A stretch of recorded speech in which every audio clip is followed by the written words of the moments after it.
As many of you know, New Zealand has really been on the forefront of livestock emissions research and helped to drive the formation of the Global Research Alliance. So it's my distinct pleasure to welcome Harry Clark, Dr. Harry Clark, as our next speaker. Dr. Clark is the co-chair of the Livestock Research Group of the Global Research Alliance and the director of the New Zealand Agricultural Greenhouse Gas Research Centre, and he'll be going into a bit more depth about the IPCC chapter on and talking about livestock. Thank you.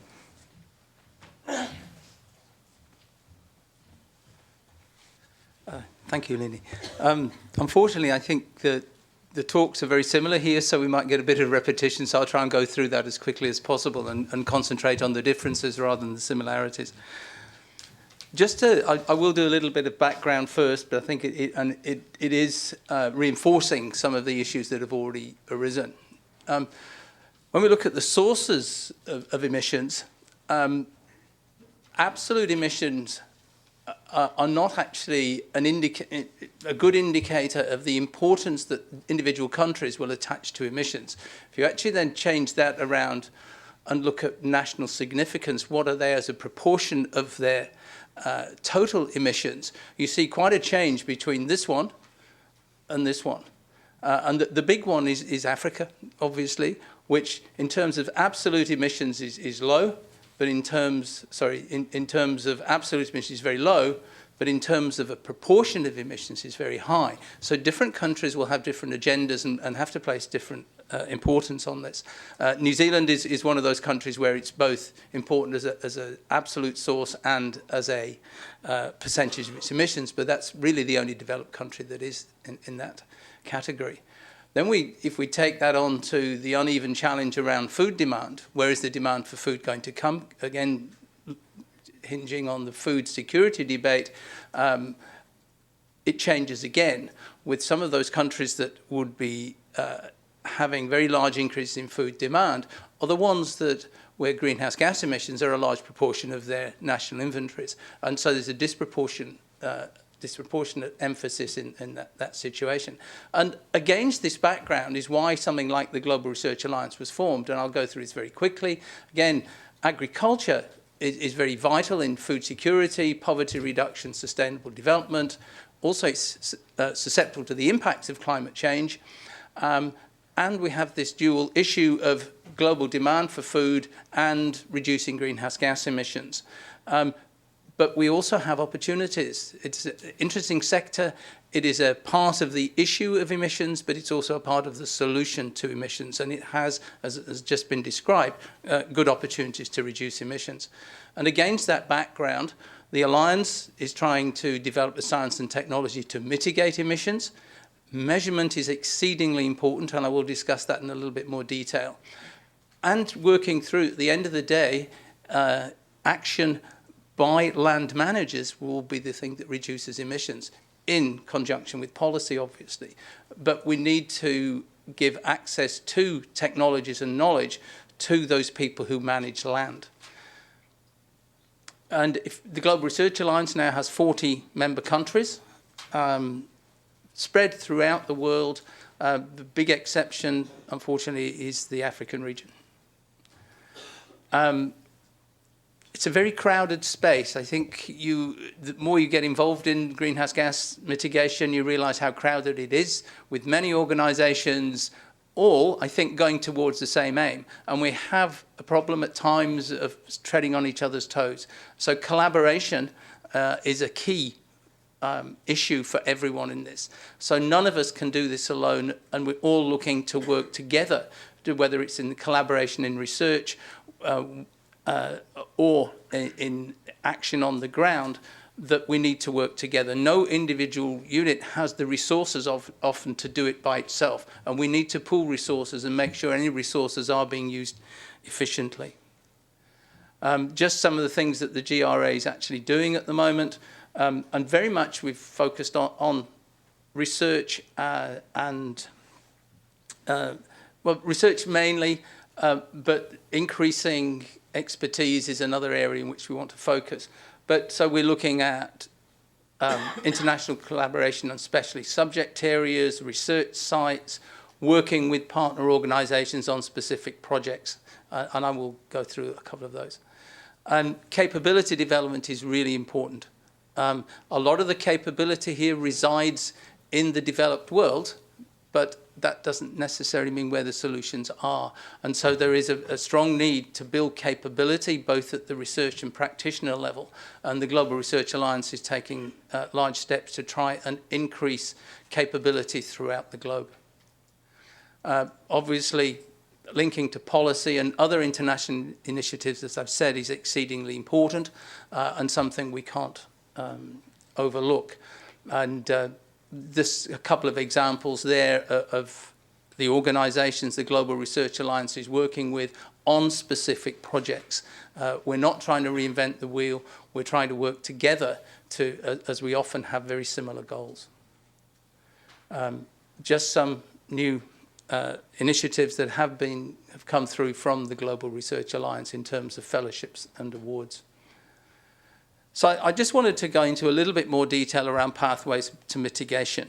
I will concentrate mainly on the livestock sector. That's my area of expertise, but I think it's already been said, the livestock sector is one of the big opportunities. I'm not going to go into issues around soil carbon. It's an area where I fear to tread. And again, I think I would try and look at this into two categories. The first one has been covered already, is what I would term indirect approaches, improving efficiency. And it's the best immediate mitigation for many, many countries. And we actually know what a lot of the practices are. These are not new. They are tried and trusted. And we come through better genotypes, more efficient utilisation of fertilisers and legumes. The amount of fertiliser wastage throughout the world, it really is something that needs to be changed. Improved feeding leads through to improved animal health, leads through to improved reproduction, etc. And in general, they have to be put together into packages that bring better management, more efficient systems. And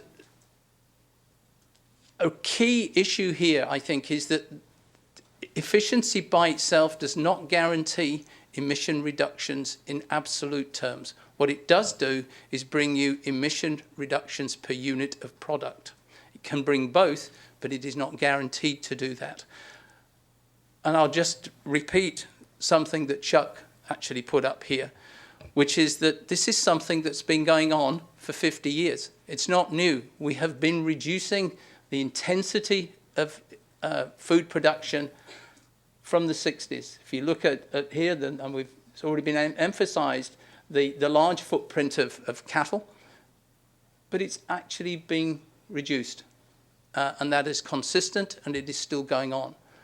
And if I just bring another graph, and a bit more complicated, from the IPCC report, if you actually look at the range of emissions per unit of product, it's very large. And there are a lot of the production efficiency measures will move it from here, move it to the right.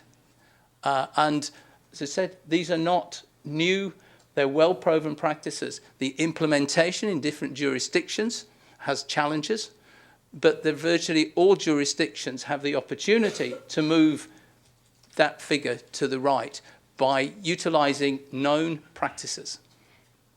The detail has to be worked out on a system-by-system, country-by-country, region-by-region basis, but the principle is well established.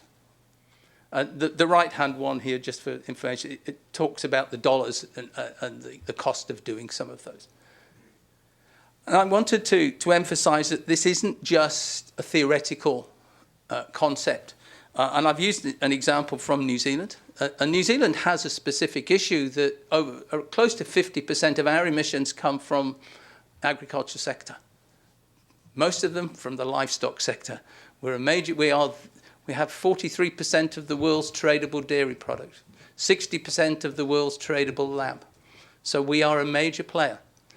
But what we have been doing very strongly is increasing our efficiency.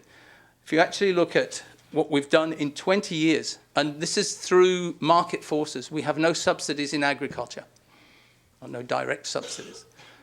If you argue research is a subsidy. But, sorry. We have moved from having close to 60 million sheep to having 31 million. But the amount of meat we produce from that is basically unchanged. We've gone up from having about 0.9 of a lamb per ewe to 1.3, all by utilizing known technologies of animal breeding, improved feeding, improved nutrition. Our dairy sector has expanded, again, due to the international demand for dairy produce. But what we've done here, we've nearly tripled our production, but we have only doubled our greenhouse gases. And beef here, we're in actual fact producing nearly 20% more for only a 2% increase in emissions. And if you look at the intensity of emissions, averaged across the sectors, we're going down around 1% per year. So we've reduced over 20% in 20 years. But a really important point, this is what I wanted to bring out with this one, and it comes back to the issues of measurement and verification. So many of the data you see on emissions and emissions intensity are worked out using IPCC Tier 1 methodologies. And that often underestimates the gains you get from efficiency, simply because you're using fixed values for emissions. It's so many emissions per head per year, and they're fixed. Whereas if you work on Tier 2s, on Tier 3s, they work completely through mechanistically from what your animals eat to what they emit, and they're not fixed per year. And so if we use a Tier 1 approach in New Zealand, we have a 30% increase over 1990. If we use a Tier 2 approach, we have a 12% increase over 1990, because that Tier 2 approach is sophisticated enough to capture the efficiency gains. And I would suggest a strong priority in many countries to capture these mitigations is to have better accounting systems, because our current accounting systems, in my view, often underestimate the gains that are being made. So if I then go on to what I think is my own area and my own interest is around how can we have what I would term direct mitigation approaches. We're moving on from the efficiency argument. What technologies have we got or are we developing to reduce emissions? And I think this comes back to the issue of sufficient and necessary. Improved efficiency is going to be necessary worldwide for mitigation, but it's not sufficient to reduce absolute emissions. And I'm not taking this in a sophisticated way around the totality. I'm talking here about livestock emissions on their own. So are technologies available to bring about large-scale reductions in absolute emissions? And I'll take some examples actually from cattle, which is quite appropriate given the previous talk. So is a methane ruminant a fairy tale? Is it the things we tell our children at night, just as we would about Alice in Wonderland? I would suggest somewhere in between. And I'm going to look at 4 things. Not all of these are available. Well, in actual fact, none of them are really available, but a lot of them in development stage. Getting them together in the system, getting them economic, that there are no side effects is a real challenge. But I think this is a long-term game. We're not talking about everything is done tomorrow. So I will cover 4 areas. First of all, can we directly inhibit methane so you get nothing from a cow or a sheep or a buffalo? And in actual fact, we've known for a long, long time that you can knock out methane. Whether it can be sustainably knocked out is another issue. This is some work I did literally this is 10 years old, where we used chloroform. Now, you would never use chloroform. It's not a nice compound. But what it does, if you look, immediately you feed it, you can get 0 emissions. Yes, they start to rise. That's 10 years ago. If you actually start looking in the literature now, there are compounds being developed. They don't give you that same drop, and we're working on some of these in New Zealand, but what they do is give you a sustained reduction. And we're talking about anything between 30 and 70%. Now, this is in laboratory trials, it's in small animal in vivo trials. There's a big challenge around sustainability. Do those things remain forever? As you said here, that even with chloroform, for reasons we don't understand, the efficacy of the effect wears off over time. But some of the newer compounds, that is not happening. Now, we've got to make sure they're safe for both human and animal. We have to make sure, as I said, it's consistent, there's cost effectiveness. But from a technological perspective, I think in the last 10 years, this sort of technology is looking far more optimistic. And on its own, I think given the results I've seen recently, we could be talking about a 30 to 40% reduction in emissions from animals. And that's not changing their feed, that's just adding something in very small quantities. What about a vaccine? The animals, in actual fact, ruminant animals, do produce antibodies against the bugs that are resident in their stomach. Methane is not actually produced by the animal. Methane is produced by a group of organisms that reside in the animal's stomach. And the animal does produce small quantities of antibodies against those organisms. Can you exploit that so that, in actual fact, you can feed an antigen that stimulates an antibody response that will reduce emissions? Now, in laboratory, what we can do, well, in the animal, we can certainly put antigens in that will stimulate an antibody response. We can then test those antibodies against pure cultures of methanogens. They're the creatures that produce methane in the rumen. And here, we are getting 30% reductions in emissions by those antibodies. The challenge is to put those into an animal and get enough antibody produced that it will bring about a sustainable decrease in emissions. And those trials are now underway. As I speak, there's a trial of 3 different antigens being undertaken in New Zealand. Now, I have no idea what the outcome of those. It's a real challenge to get the right quantity in there. But using vaccines is a very well-known approach throughout the world for animal diseases. And it holds the prospect of a single shot early in life could last for the whole lifetime of the animal. It's still a long technological stretch, but these are things that are being worked on now. And they may not come to fruition, but they are actively being worked on and have got some promising interim results. This is something we already know. I was taught this at university 40 years ago. Feeding concentrates reduces emissions by 50%. Now, you have to feed a lot of them, and there are other issues, but making sure that everything is considered in a systems context, that you're not trading off one greenhouse gas against the other. But more recently, we now know things like oil supplements, around about a 5% reduction for every 1% added oil.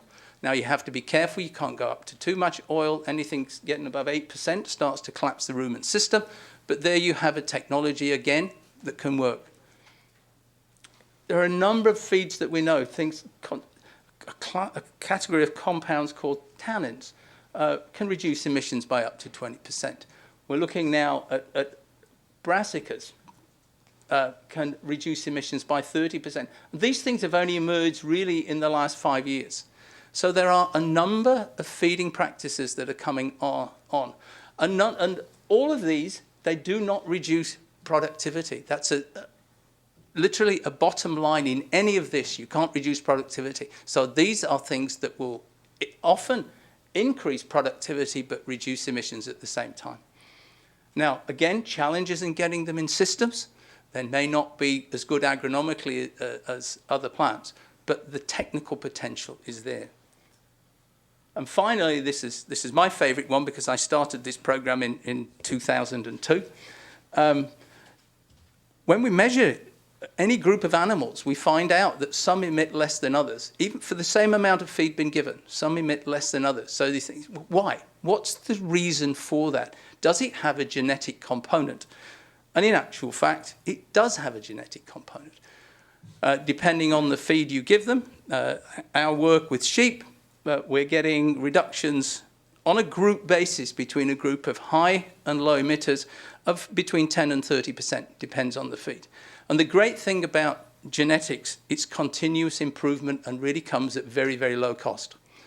It has to be put in with other things you're wanting to influence. So you have to have it as part of a selection indices. So it's possible that low methane is just a component of an indices. Other indices could be increased reproduction, increased growth rates, increased milk production. But we do know it's got a heritability. Technically, it's somewhere between 0.15 and 0.2, a little bit less than some of the other production traits, but still, with that level of heritability, it is worth breeding for. And this is really important. We're on to our third generation now with our high and low flocks, so we know it's passed on, and we've got no evidence at the moment there's a performance penalty in those low-emitting animals. And these are all from centrally tested flocks, so we have all the performance characteristics that go alongside it. The challenge for us now, before we can actually commercialize this, is how do you cheaply identify your low emitters? You can't go and measure methane on animals. It's too complicated. What we're looking for are genomic markers. But this was another one where I think we have some good prospects of decreasing emissions. Thank you.